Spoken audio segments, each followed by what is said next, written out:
Hey everyone, in this video I'm going to show you a flag setup on a boat, right there, ski tower flag setup. And I think this is the best option, but I also think it's disappointingly expensive. And what I mean by that is it was just a lot of money for what you get. Because at the end of the day, the only thing you're accomplishing is flags on your boat, right? Right over there.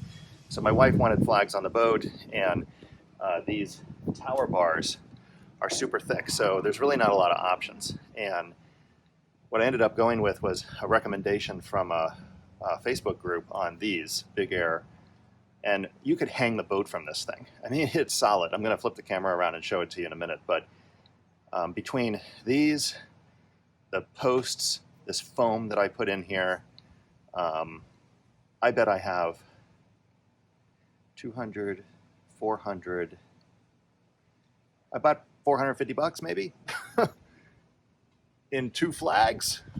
It was one of those projects that just kind of got away from me, and I you know, they're great. They're going to last for the life of the boat, but $450 for flag posts seems ridiculous to me. Anyway, I did it anyway. You know, one of those projects that just kept creeping, and I think I bought these, and then I waited about 2 months before I finally installed them, and in the meantime I was trying to find a flagpole that was stainless, so I bought these. And you know, when you spread money out over a couple of months, it feels like less. Anyway, it isn't less, but it felt like less. But anyway, let me show you the finished result. I'm pretty sure I have some video of the components and whatever, but I'll give you some tips on this. I didn't read the instructions, and it turns out you have to use 2 of the rubber things in here to get it to work.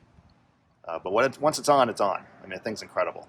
So I'll show it to you, and you know, really quick video. But if you're looking for flag posts or flags on your boat, whatever it may be, with a ski tower, it's the best option I've found, even though it's disappointingly expensive. Anyway, let me show you. All right, so these have been on here for maybe, I don't know, 6 months now. It's been a while. This is the Big Air. This is the clamp knuckle that has 2 stainless steel bolts that go in it. I'll get on the boat and show you the other side. It has this twist screw here that you can unscrew if you want. It's actually a little loose. You can unscrew, and you have some mounting options, right? So what I chose to do was get it at the right angle, which you can adjust it infinitely, you know, this way, this way, this way. It does take a little bit of patience, and I do recommend you put the boat in the water to get it straight. But once you have it on, it doesn't move. It is, you can see how I'm shaking the whole platform, or the whole tower, by just grabbing this. It doesn't move at all. It was pretty easy to get it in exactly the same spot on both sides, just because of the way that this particular platform, I keep calling it a platform, because of the way that this tower is built. But anyway, once you get it clamped on and you get this where you want it, then you have to decide on the flagpole. The Big Air posts are crap. It's actually kind of a joke compared to the cost and quality of these.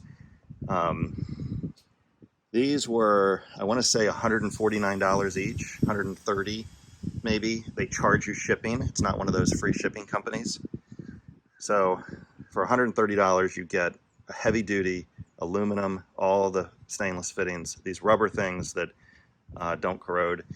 What I was confused about is it said that it fit, so I used the rubber thing that I thought was the right rubber thing, and it was wobbling around, and then I got the directions out and realized you have to double up the rubber on this size.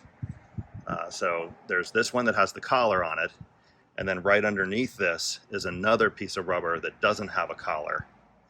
In fact, I think I cut the collar off of the other one to take up the gap, and once it's sandwiched in, it's not going anywhere. As I mentioned, the poles that came with it, they didn't even come with it. I had to buy them separate. They were like 30 bucks for 2 of them, I think. Maybe they were 30 bucks each. but they are this skinny, crappy aluminum pole that doesn't even fit very well in here. It's got like a foam thing on it, which is what gave me this idea. But they're horrible. Oh, and the eyes for the flag just screw in. You're supposed to just drill a hole and screw it into the aluminum. It just really looks terrible. So what I decided to do was use these Tailor-Made flagpoles. They're stainless steel, pretty heavy duty. They come with these very nice connectors that hold the flag in the rear position permanently. Stainless steel screws right here, a nice top on it. And I want to show you something. So see that little gap right there, a little about 1/4 inch? Well, that's because the American flag is always supposed to be higher than any other flag on the boat, and the American flag goes on the starboard side. So this kind of satisfies all the rules. It is technically a 1/4 inch lower than the American flag. Also, if you're curious, you're supposed to get the feet of the boat length as close as you can to the inches of the flag. That's the etiquette for what size flag is appropriate for your boat. Anyway, this stainless steel flagpole was about $109 from West Marine, so 2 of those. And then this piece of rubber I got from Amazon. It's just a closed cell neoprene sticky back, which I cut to fit, and it takes up the gap completely. And then I ended up drilling a hole through here to put the pin through, so it's not held on by tension. And that's the way that I'm able to get this screw all the way in. Otherwise, it would be out about this far, and it's really only holding it from tension. So my intention was to never take the flags down. And if I did, I would just unscrew it here to remove the flags, unscrew it here. So like I said, my intention's never to take them down. They're undercover, they're fine. Like I said, 6 months, and they're holding up pretty well. So that's why I did this. Pulling this thing out of here at this point is actually pretty difficult because the foam has kind of swelled up slightly. But it makes for a really nice look. There's absolutely no gap. There is a hole in the bottom, which lets whatever water pass through that may get in there from washing or from rain. But that is a close-up and an explanation of what I think is the best flag mount option for a boat like this one with a ski tower like that. Anyway, hope you enjoyed that video. Thanks for watching. Let me see if I have any clips of the parts, because I was initially making a video of this whole process, but it became a cluster, like I mentioned, the month or so between this and this. Kind of lost the video, lost interest. But recently somebody commented on the flags, so I thought I would go ahead and make a quick video on it. And there you have it. One other thing, I don't think I can see a very good angle from here, but I noticed in the video it looked crooked when I was editing it. I don't have I can't get up high enough. Well, I guess you can kind of see the top there. Let me stand on this. I could just lower the boat. That would be easier. There we go. That's a little better. They're perfectly straight. And they really do look nice. The thing you have to get used to is the whipping sound that the flag makes when you're full on. But they're perfectly straight.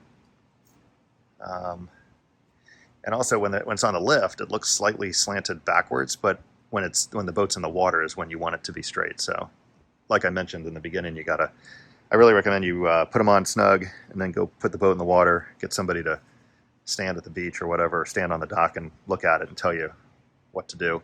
If you only have one, it's way easier, but when you have two, it really matters. They both have to be, you can really tell if they're crooked. But you can see, sorry about the angle, you can see they look straight. They look really nice. Great place for them. If you have a Monterey M65, that is, in my opinion, one of the best places to put your flags. Just real quick, I couldn't find any video of putting the thing together. I looked, I think I shot it on a GoPro and I deleted it, but anyway, you got the idea of what the finished product looks like. I will put the links down in the description of the products I used, and as always, thanks for watching. See you next time.